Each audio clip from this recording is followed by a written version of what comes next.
nós tínhamos decidido iniciar a nossa discussão com o texto da revista Estudos de Psicanálise, que é A Cura pela Fala.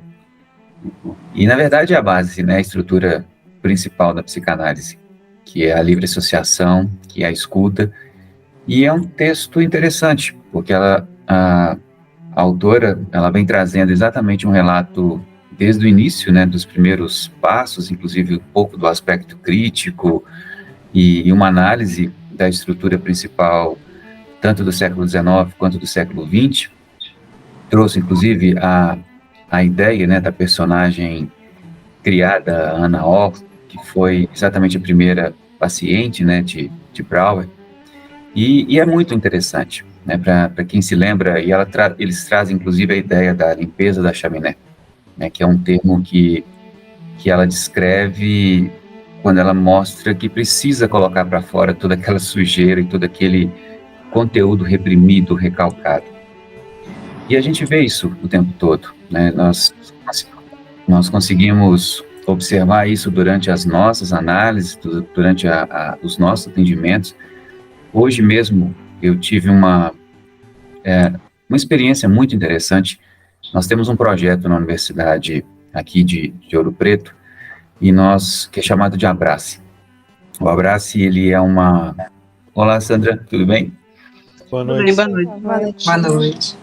O Abrace, ele é um projeto, inclusive nós teremos a oportunidade depois de falar sobre ele, aquele professor, aquele enfermeiro que eu comentei com vocês, a gente pode convidá-lo depois para trocar uma ideia conosco em termos psicanalíticos, mas é um espaço aberto, onde as pessoas semanalmente se encontram e trazem seus conteúdos. É a livre associação. E é muito interessante. E a gente não fala em cura, obviamente, mas é uma transformação pela fala, que é muito parecido com a estrutura do texto.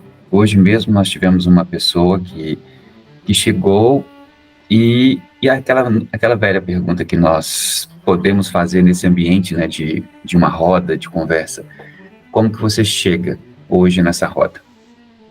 E a resposta não foi uma resposta esperada. Você percebia pelas expressões, pelos gestos, pelo olhar. A pessoa, ela é muito transparente, né? Quando existe o sofrimento, quando existe a dor, a pessoa se torna extremamente transparente. E era nítido que existia um sofrimento, mas não existia ainda a fala. Então, nós percebemos uma resistência muito grande. Então, estava ótimo. Não, está tudo bem, está ótimo, está ótimo. E aí as pessoas começam a falar, a trocar suas experiências, a trazer suas dores para essa roda, que é muito parecido com o processo da análise. E aí, de repente, uma informação, um gatilho, uma palavra despertou nessa pessoa e ela trouxe, assim, quase que a limpeza da chaminé em tempo integral. Foi muito choro, muita lágrima e muito conteúdo ao mesmo tempo. Então é como se a pessoa estivesse assim, prestes a explodir. E aí realmente veio pela fala. E foi a escuta. Foi uma escuta muito importante, muito significativa, com muito conteúdo. E a gente tem vivido aqui, para vocês terem uma ideia, até num termo de contextualização, nós temos vivido não apenas aqui, mas em várias cidades, em várias universidades, no contexto universitário, um índice de suicídio muito elevado. Mais do que, às vezes, a população geral fica sabendo. E aí isso tem incomodado e atravessado muitos estudantes. E, afinal de contas, são seus colegas, são pessoas que eles encontraram na semana passada, eles encontraram essa semana, e aí o indivíduo geralmente comete o autoextermínio. E aqui, inclusive, tem sido muito por enforcamento. Então, é um cenário muito triste. E tem trazido uma dor e um sofrimento muito grande para as pessoas envolvidas. Então, essa roda, ela é uma roda exatamente sobre isso. É a cura pela fala. Então, a gente acolhe as pessoas e deixa que as pessoas tragam seus conteúdos, e o acolhimento é exatamente isso. É a escuta e, obviamente, a fala. É um texto muito, muito interessante. André, uma pergunta. Quando você fala que nessa roda, as pessoas se aproximavam e elas já tinham um comportamento que demonstravam sofrimento. Você consegue citar alguns desses comportamentos para a gente fazer um link com o texto e o comportamento das histéricas da época? Eu vou compartilhar com você uma experiência que aconteceu há 3 semanas atrás. É uma pessoa, inclusive uma profissional, não era um estudante, era uma profissional. Ela veio para a roda e trouxe conteúdos muito, mas muito importantes, muito significativos. E eu não a conhecia. Então, a gente fica no espaço e espera que as pessoas se aproximem. Então, existe um café, existe um bolo, um biscoito, ou seja, tem um acolhimento, tem todo um espaço muito, muito adequado para esse acolhimento. E é um espaço aberto, porém um pouco isolado, para que exista o conforto, né, exista a privacidade da fala. E de longe, eu percebi essa pessoa, sabe quando o caminhar, olha que o caminhar veio, assim, passo a passo, e ela parava. Dava mais 2 passos, parava. De longe, eu observei essa pessoa vindo, eu não sabia se ela ia entrar ou não no espaço, mas o passo dela veio, assim, aquela relutância. Eu vou ou não vou? Eu devo ou não devo? Então ela foi chegando de uma forma muito lenta. E de fato ela entrou e depois se aproximou, e normalmente a gente tem todo um padrão de acolhida. A gente vai até o indivíduo, nós trazemos o indivíduo, e isso faz muita diferença para ele. Uma outra, eu me recordo que ela também chegou pela primeira vez, depois voltou em outras sessões. E nas primeiras falas dela, Paulo, ela não conseguia conter as mãos. Ela quase quebrava os dedos. Os dedos iam se entrelaçando e você percebia a perna, o movimento da perna, a contenção da perna e os dedos. E a pessoa olhando para baixo. Essa é uma outra característica também muito, mas muito interessante. Diferente às vezes do atendimento que, pelo menos nós que hoje atendemos muito no virtual, né, na parte remota, apesar de alguns ainda atenderem presencial, mas o olhar ele é muito importante. E o olhar, quando está no presencial, é diferente. Porque você tem o indivíduo na sua frente. Então, ou você encara, ou você olha para o indivíduo e se abre, ou então realmente você tem que olhar para algum local. E, em geral, eles olham para baixo. E é muito interessante porque, ao final de todo esse processo, porque eu estou contando o início, mas ao final de todo o processo, há uma ressignificação que é capítulo de livro. Quando a gente fala e quando a gente ouve durante a psicanálise, os estudos de psicanálise, você pode até pensar, poxa, mas é tanto? É. Eles saem daquele local depois de 1 hora e meia, muitas vezes, de fala, de trocas, eles saem, as mãos saem leves, não existe mais o esmagamento dos dedos. Você vai percebendo a perna da pessoa relaxando, o semblante da pessoa relaxando, e a satisfação é muito boa. Então, assim, não existe, o preço que a gente paga é alegria. Você sai de lá e você vê a pessoa leve. Os problemas continuam, as dores continuam, a gente sabe e deixa isso muito claro, elas precisam enfrentar as dores, isso é muito importante, mas a leveza da expressão, da limpeza da chaminé é muito nítida. Então, isso é tão reconfortante para a gente que trabalha com saúde mental, que não tem palavras, mas é muito bom. Eu fiz essa pergunta e eu queria falar sobre o link com o texto, né, com a situação da Ana O, que viveu numa época onde as mulheres não podiam falar, né, o que elas sentiam, e num atendimento médico ali só se tinha a opinião do médico e o que ele enxergava, né, mas o paciente em si não era ouvido. Então, nessa experiência Breuer e Freud foi onde aconteceu o verbalizar, né? Que a Ana O fala como a cura pela fala, porque ela se sentiu assim, né? Veio da própria paciente dizer que ela foi curada, né? Não foi Freud quem disse, nem Breuer. Então, essa pessoa que você deu esse exemplo agora podia ser uma Ana O do século XXI que não tinha seu lugar de fala, E quando ela teve, ela viu esse sintoma. Você viu os sintomas dela sumirem, o físico, né? Que dirá o emocional. E essa questão do espaço da fala que você diz, principalmente no ambiente universitário, a gente observa e ouve isso dos estudantes. Eles dizem: nós não somos nada, nós não temos um posicionamento, porque existe um processo de hierarquia que é instaurado na sociedade, que já existia nessa época, nessa fase, principalmente por exemplo, final do século XX, era muito evidente esse patriarcado, o homem como centro da estrutura principal, o homem como o ditador das normas, e isso aconteceu na área médica, isso aconteceu na maior parte das áreas, engenharia, tudo, era sempre o homem, esse é fato.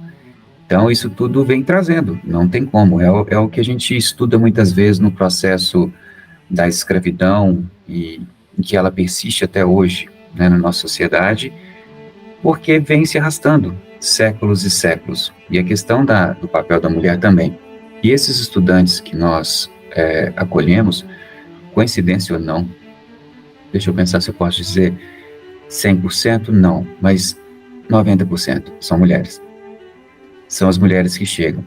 E a gente ouve muito que há uma opressão, há uma submissão ao comportamento, muitas vezes, dos professores, e aí quando falam professores, homens e mulheres, mas eles se sentem, muitas vezes, oprimidos. Eu acho que a opressão é o principal eixo. E, infelizmente, a gente convive com assédios. E o assédio é um mecanismo, inclusive, de opressão, de imposição do medo e de obtenção de algo pela fragilidade, pelo sofrimento e pelo medo alheio. Nós temos assédios sexuais e morais dentro do ambiente universitário. É triste, é muito triste falar isso, mas é uma realidade. É uma realidade que a sociedade e as próprias universidades muitas vezes fecham os olhos. Então, quando a gente tem essa oportunidade de fala num espaço reservado como esse, isso tudo vem à tona. Eu acho importante quando a gente fala de espaço de fala, porque eu acho que o grande feito de Freud foi proporcionar o espaço de fala. Não foi nada, não foi a teoria, foi proporcionar o espaço de fala.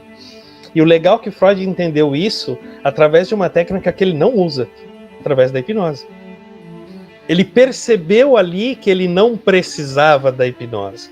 Foi ali que ele entendeu: eu não preciso da hipnose, eu preciso que a pessoa se sinta confortável o suficiente para que ela fale. E por que isso foi a grande sacada de Freud? A gente está falando, olha da época que a gente está falando. Uma época em que a mulher não tinha voz alguma, infelizmente.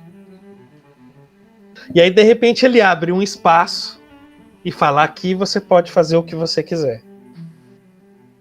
Então, era por isso que essa fala era tão histérica. Porque imagina, você sendo reprimido a vida toda, e de repente você tem um lugar onde você pode falar, onde você pode gritar, onde você pode se expor. E que essa exposição vai ficar ali, né? Então eu acho que a contribuição de Freud não foi só a teoria, mas principalmente abrir esse espaço de fala onde não existia espaço para a fala, né? Lógico que lamentavelmente a gente está falando de um patriarcado, então você não ia ver um histérico, né? Mas se não fosse o patriarcado, com certeza também veríamos histéricos.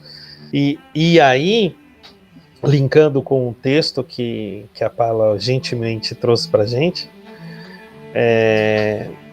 esse espaço, quando a gente traz para hoje, né, que é o que a gente vive hoje aqui, ele fica maior. Mas ele fica maior e ainda assim estamos lá atrás. Por quê? Porque ainda estamos num patriarcado porque nós vemos poucos homens se exporem a essa fala ainda, né? Quando a gente fala de adolescente, isso já está maior, né? Já não tem tanto essa diferença assim. Mas quando a gente fala do legado desse patriarcado, de pessoas dos anos 80 para trás, isso ainda é muito forte, né? Você ainda não vê esse espaço. Mas aí eu acho que a nossa responsabilidade entra, né? Proporcionar esse espaço. E Sim. daí essa roda que o André falou é tão importante. Porque pessoas que se sentem desconfortáveis a estar em frente de um outro, né? Imagina legado de patriarcado, um homem estar diante de um outro homem e mostrar sua fraqueza, né? Ou pior ainda para ele, diante de uma mulher e demonstrar sua fraqueza. E talvez num espaço de roda ele se sinta menos constrangido por esse patriarcado, né? Exato. E olha que interessante, Roger. Imagina essas mulheres em 1890, onde, apesar deles não terem ainda a concepção e a definição de histeria, como nós conhecemos e reconhecemos hoje, elas reconhecerem o quadro e a histeria dos seus companheiros, as pessoas do sexo masculino com quem elas conviviam, mas somente elas serem as histéricas, do ponto de vista do conceito que nós entendemos hoje. Então é como se você tivesse duas pessoas iguais, com manifestações iguais, com desejos iguais, com expressões iguais, mas só uma era punida. Só uma era o destaque e era considerado o quadro patológico. Então isso, para essas mulheres, deve ter sido um sofrimento muito grande, né? E esse sofrimento ele vem caminhando. E uma coisa interessante, nesse texto, algo que me chamou muita atenção, foi a quebra de paradigma de Freud em relação ao aspecto médico, porque, afinal de contas, ele estava inserido dentro de uma estrutura, dentro de uma sociedade médica, onde nós sabemos que existe um corporativismo muito grande, né, e muitas vezes normas que precisam ser seguidas. A gente não está aqui para criticar, inclusive é essencial o cuidado médico dentro da saúde mental, como o é dos psicólogos, dos assistentes sociais. Então a gente tem todo um conjunto, né, de estruturas, de profissionais da área de saúde.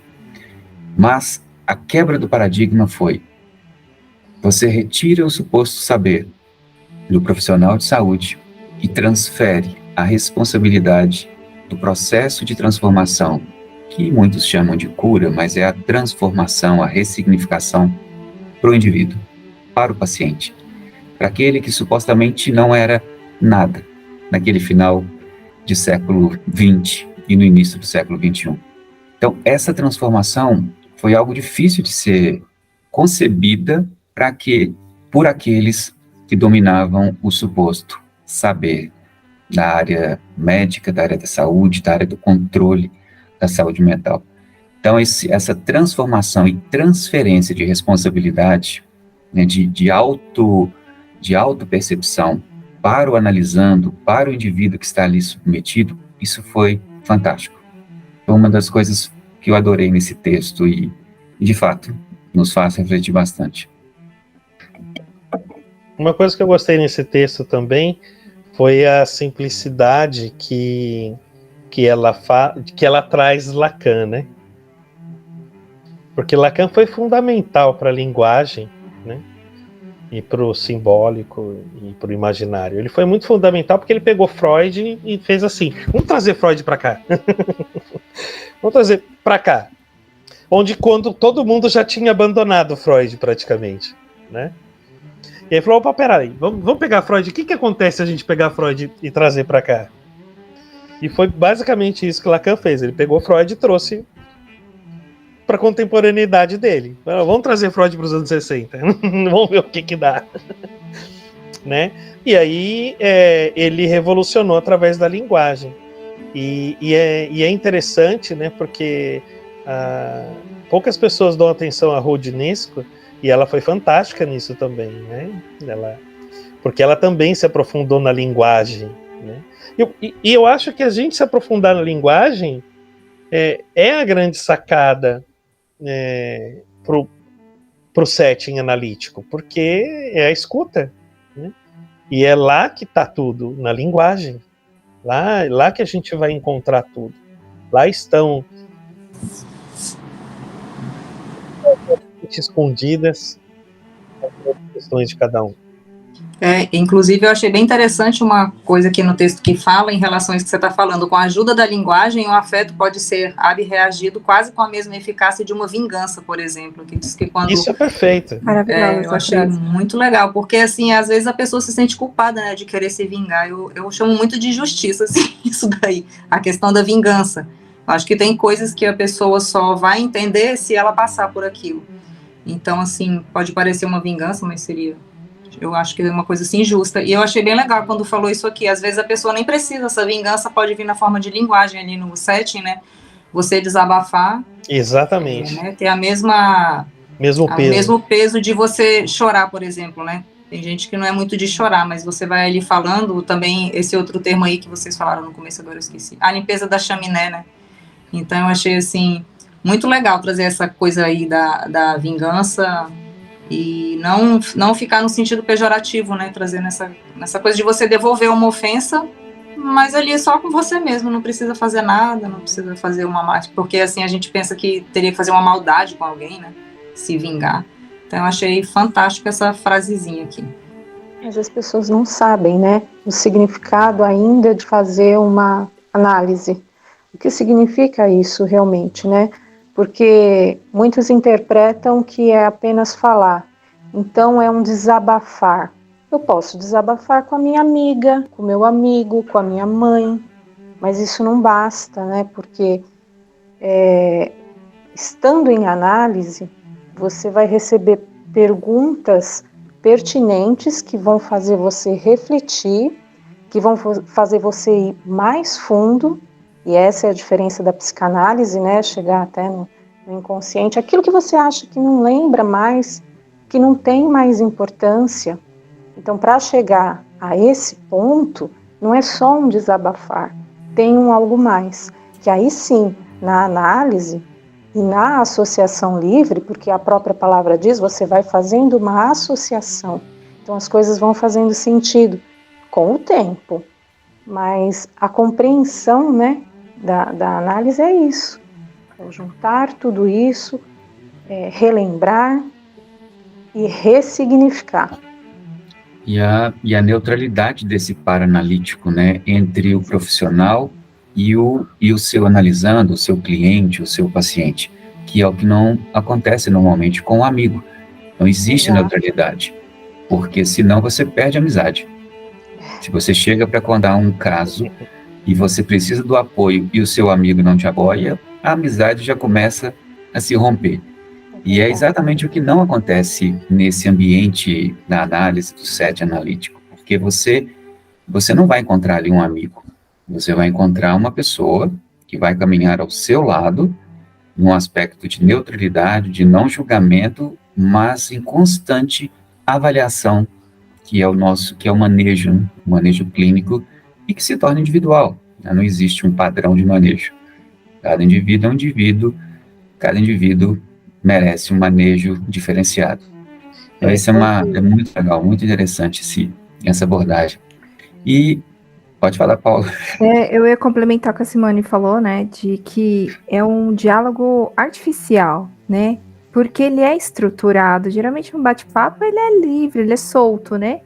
A liberdade está da parte do analisando para com o analista, mas o analista, ele está estruturando ali todo aquele diálogo para fazer as perguntas certas e 100% atento no que está sendo dito. Diferente de quando a gente está num bate-papo livre, que as questões do meu amigo eu faço lembrar das minhas questões, que logo na sequência, quando eu tiver a liberdade, eu vou falar de mim. Totalmente diferente numa análise. Então, para quem ainda não fez análise e tem curiosidade ou interesse em fazer, é totalmente diferente de um bate-papo com a mãe, com o amigo, sentar numa mesa de bar ou num café e falar da vida. Não Não é a mesma coisa. Longe de ser a mesma coisa. Eu acho que fala tem- com quando a Pode gente fala com um amigo, como o André estava falando, vou reforçar. O amigo compra a briga da gente, né? Ele fica totalmente do nosso lado, né? Totalmente, ele transfere, ele faz tudo ali.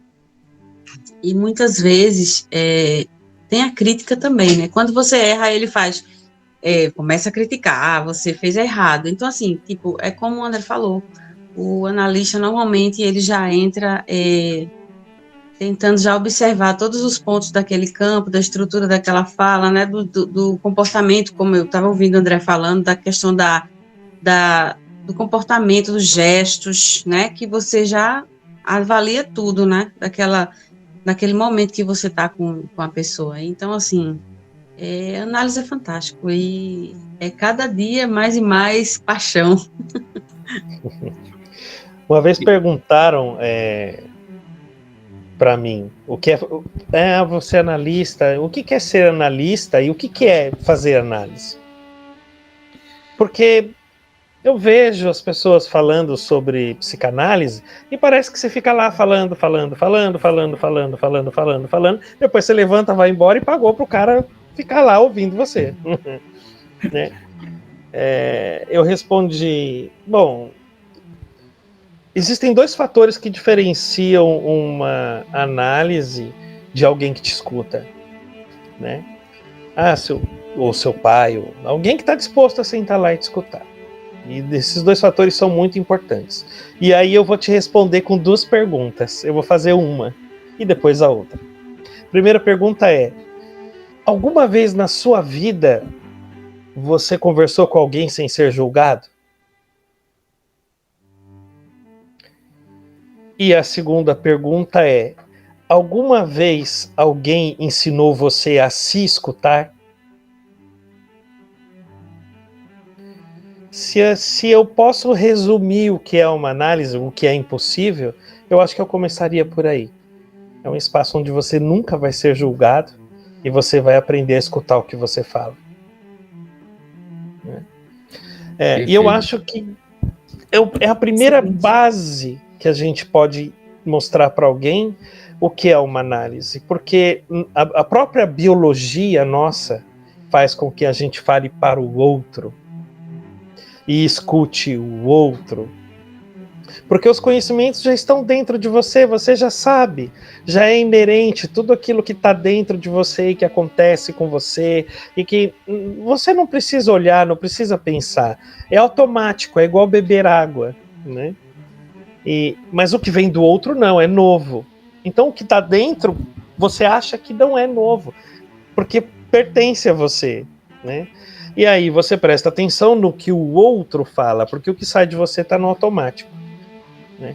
E eu acho que a grande sacada é quando você, no manejo, faz o outro perceber o que ele fala, o que sai dele, e pensar sobre o que ele fala e sobre o que sai dele. E é essa pontualidade, é esse manejo, é essa percepção sensível que a gente tem que ter que diferencia, né, uma conversa de botequim ou uma conversa com um amigo ou com o pai da análise. O analista, ele vai estar ali e quando ele pontuar, ele vai saber exatamente o que pontuar e o que devolver, né? Então, só que para ficar claro isso, para quem não conhece análise, só tem só vocês fazendo para saber. É verdade, mas a gente tem que encontrar maneiras de explicar isso para a pessoa que não quer fazer análise, né? Então eu acho que esses dois pontos são interessantes de você expor, né? Aprender a se ouvir, né? E a não ser julgado, porque todo mundo é julgado 24 horas por todo mundo e ninguém é escutado mais, porque a necessidade de falar é muito grande e de expor a sua verdade e aquilo que você sabe é muito grande, então não tem espaço para ser escutado, porque as verdades e os egos são maiores. Eu acho que esse mundo muito narcisista que a gente vive atualmente, né, onde tu fala, Roger, que a gente tem muita necessidade de falar e pouca habilidade de escutar. E o escutar, ao meu ver, é o mais difícil, né? Porque tem que ser um escutar, principalmente nós como analistas, né? Muito neutro, né? Onde tu vai auxiliar aquela pessoa através da fala dela também se escutar, né? Então é um lugar onde a pessoa precisa se desarmar de todas as defesas, né? Se desarmar de todas as máscaras que a gente usa aí na sociedade para poder trazer suas questões mais íntimas, e que muitas vezes pode chocar um amigo, pode chocar um familiar, pode causar preocupações, né? E ali é uma escuta onde vai abrir esse espaço dessa fala e também de ele próprio poder se escutar, como tu falou, né? É muito difícil a gente escutar o outro e também se escutar, né? Às vezes a gente está falando e muitas vezes a gente nessa necessidade, né, dessa nossa sociedade aí contemporânea, muito narcisista, de sempre estar se colocando, né? Às vezes até sem notar alguma função nessa fala, né? E a análise te coloca nessa posição de ter uma procura, né? Ter uma finalidade para essa escuta, ter uma finalidade para essa fala. Então acho que uma resistência, Andréia, muita resistência. Uma resistência que a gente observa nas pessoas que procuram normalmente os amigos, foi o ponto que a Simone trouxe, é que quando você é desfragmentado, quando você enfrenta um problema, quando você entra num quadro de sofrimento, você entra numa percepção confusa, você não consegue se integrar, você não consegue entender. Quando você chega para falar para um amigo, você desabafa, você sai falando. Isso te traz um alívio. Então, para as pessoas, esse alívio temporário é mais ou menos você ter uma dor de cabeça, uma cefaleia, e você toma um medicamento, e aí passa. Porque realmente, quando você despeja, quando você limpa a chaminé, você se sente melhor.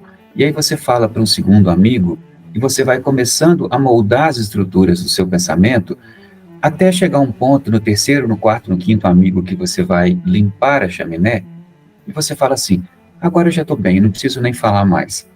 Só que nesses 5, 6 amigos, você foi tomando analgésicos.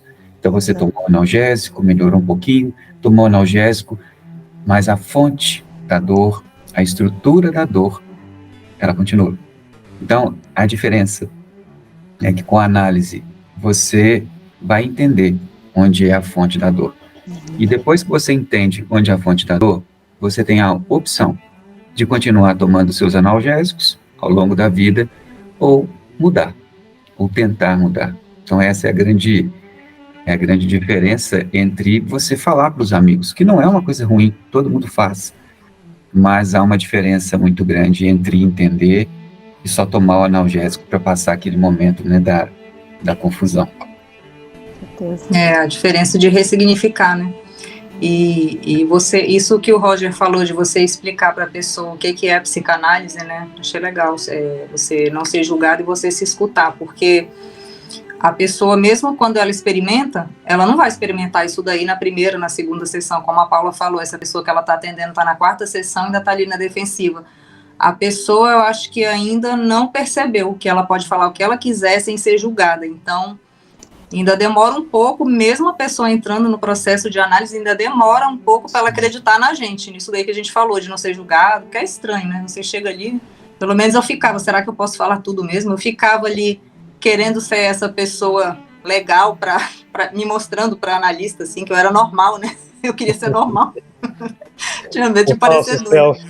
Então, assim, demora, pelo menos para mim, demorou uns 2 meses para eu realmente começar a confiar que eu poderia falar qualquer coisa. E eu acho que muitas vezes as pessoas não acreditam porque demora um pouquinho, né? Elas chegam ali, pô, já tô na 4ª sessão, ainda não me soltei, né?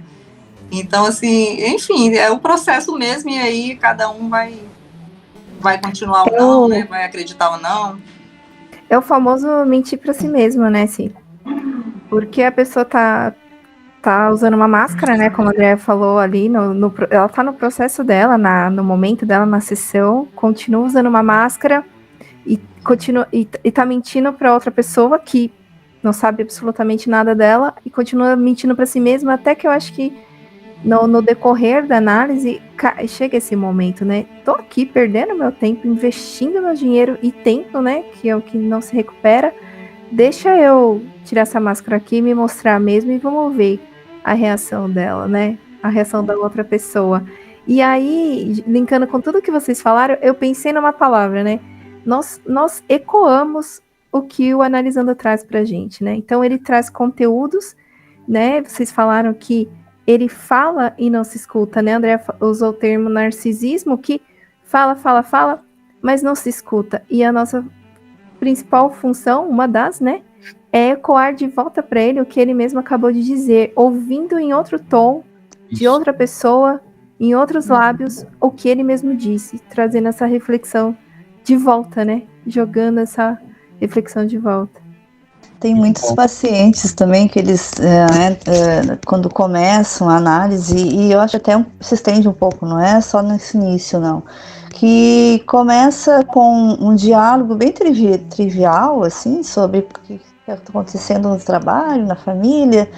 Quando chega, falta 5, 10 minutinhos para acabar, eu acho que nem 10, 5 minutinhos, ele larga o que ele queria ter falado já lá no início da sessão, que justamente essas resistências, né, não permitem. Mas aí ele larga aquilo e, como um alívio, pronto, falei, mas também não escutei, porque a escuta é difícil também. É interessante essa percepção, André, porque pra a gente que faz análise sabe muito bem disso. Os 5 minutos de final é como se ele falasse quantos já não fizeram assim. Acabou, né? Então, tipo assim, então, eu tô falando isso, mas acabou, né? Tipo... Trazendo pra modernidade, eu falei isso aí correndo. Isso mesmo, eu ia falar isso aí, Paula.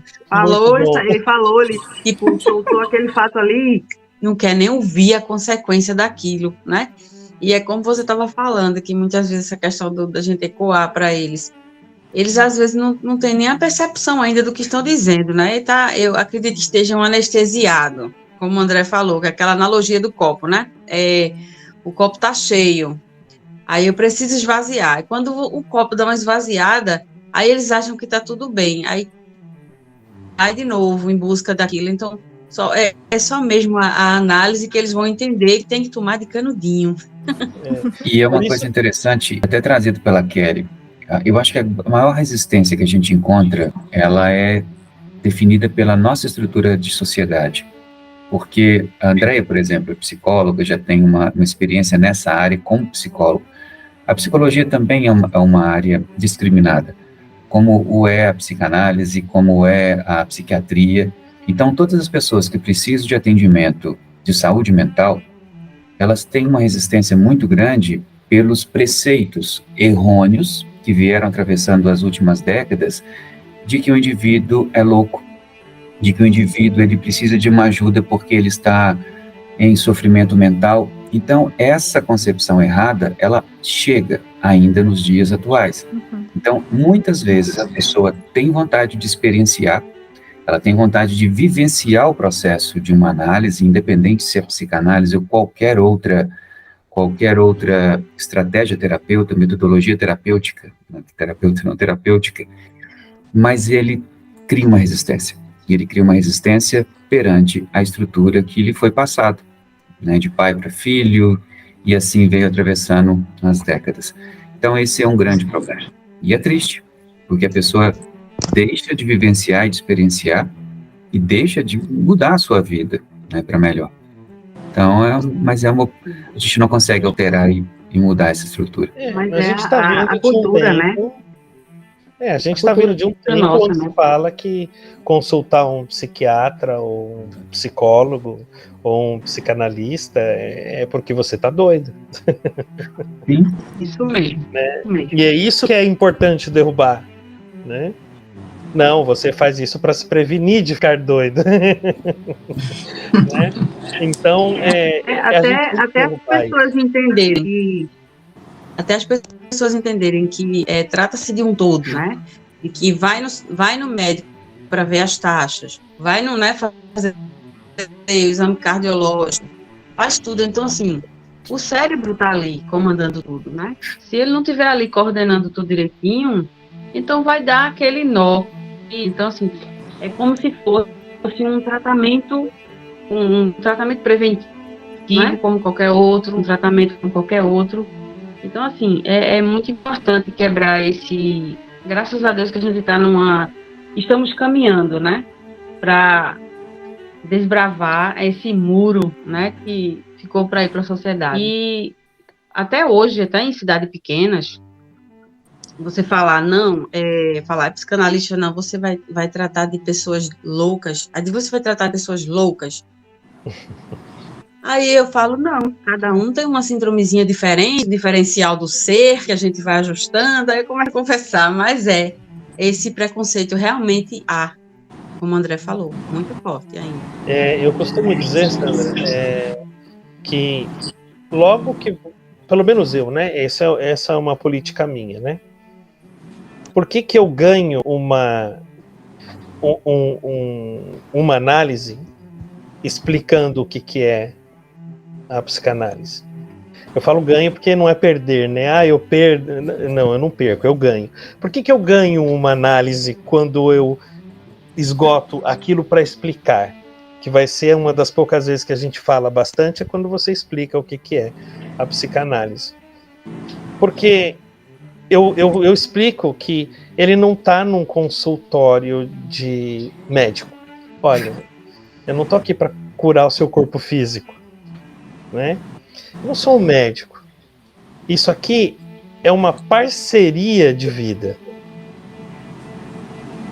Não é família, não é amizade, é outra coisa.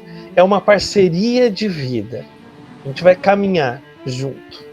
Nós caminharemos juntos. E nesse caminhar, você vai perceber algumas coisas da sua vida. Só que existe uma coisa que precisa ser estabelecida nesse primeiro passo que a gente está dando. Senão ele não vai para frente. É você entender que aqui não existe julgamento nenhum, né? Não há nada que você possa falar que mude o nosso tipo de relacionamento nesse caminhar, nessa parceria, né? E isso é difícil porque a pessoa não está acostumada a não ser julgada. Então, isso tem que deixar claro. Aqui é um espaço onde não há julgamento, né? Se for o caso, dar até exemplos do que é não julgamento, se for conveniente, mas para que ela se sinta confortável de não ser julgada, mas principalmente neste primeiro passo, o que a gente vai começar a construir é confiança. Sem confiança não há análise, não existe análise sem confiança. Então, por quê? Porque quando você fala de confiança, subjetivamente você está falando de tempo. Você não conquista a confiança de uma pessoa em uma conversa. Então, subjetivamente você está falando que leva tempo. Porque tem que estabelecer essa empatia de confiança. Se não tiver, então isso leva tempo. Por isso que por que a análise demora tanto? Quando alguém pergunta, nossa, mas não pode ser 3 sessões e está resolvido o problema? Quem dera. Porque demanda confiança, e confiança demanda tempo. Se você viveu 30 anos e quer resolver 30 anos em 3 dias, em 3 sessões, tudo bem. E também não tem o aconselhamento, né? Então, por exemplo, eu estou com problema no meu relacionamento. Eu vim aqui para receber uma orientação. Eu quero uma orientação. Então, isso também precisa ser esclarecido, porque não tem orientação, né? São as diferentes abordagens. Aí entra exatamente o direcionamento, talvez para um psicólogo, o direcionamento para um outro profissional, porque as abordagens são diferentes, as metodologias são diferentes. Então, essa explicação, né, essa primeira sessão explicativa, ela é fundamental, porque às vezes a pessoa, inclusive, diz, olha, não é isso que eu esperava, não é o que eu desejava, então eu vou buscar um outro profissional. Isso é muito importante. Isso é fundamental, na verdade. Então a pessoa saber que você está misturando, né, duas abordagens, que pode acontecer Sim. também, né? Sim, E é ético, e é muito ético você deixar isso muito claro para a pessoa. Porque às vezes é comum os indivíduos chegarem numa busca de cura do seu sofrimento, porque essa é a ideia, eles querem ser curados, entre aspas. Como se a gente pudesse ser curado de nós mesmos, né, das nossas vivências, das nossas experiências. Nós apenas entendemos e conseguimos seguir com essa dor diferenciada. A gente não vai mudar, a gente não vai fazer uma lobotomia em ninguém. Então é simplesmente entender o que acontece, como acontece, em quais momentos acontece, quais são os gatilhos e o que a gente consegue fazer para mudar isso tudo. Mas a vida é nossa e tem que ser valorizada. Mas, André, eu dei um exemplo do que é você entender e o que esse entender faz, porque às vezes você explica para a pessoa que, até nessa primeira análise, que quando você compreende algo, você ressignifica, enxerga diferente e aquele peso daquilo diminui sobre você. E a pessoa não entende o que isso quer dizer, porque ela nunca fez análise, né?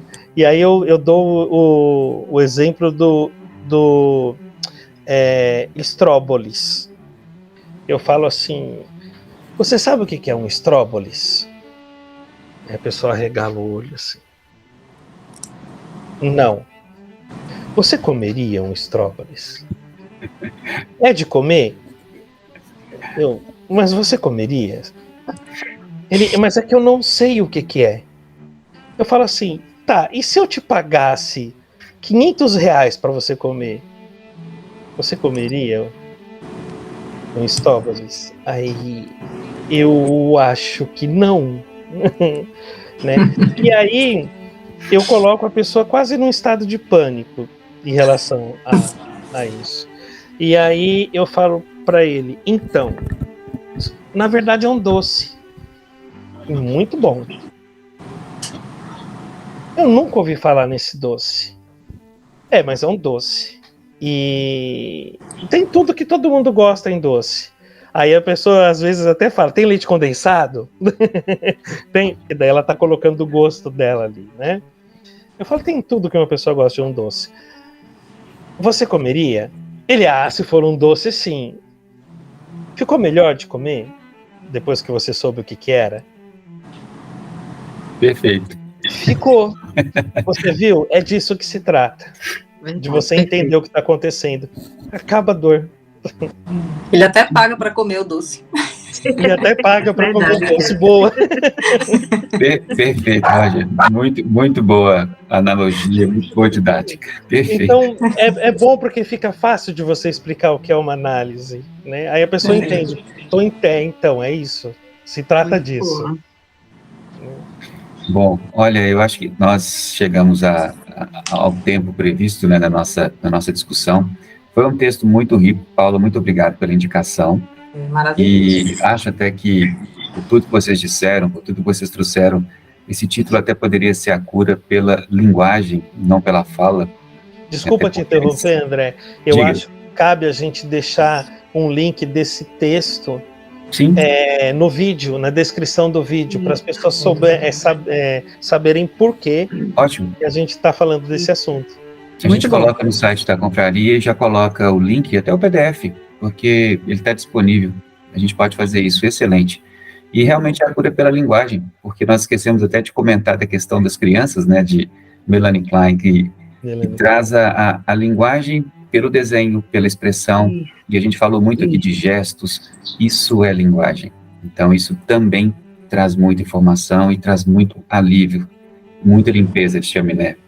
Então acho que a fala é sim uma das melhores formas de linguagem, mas eu acho que a cura pela linguagem seria talvez o título mais engrandecedor Adequado. ou adequado.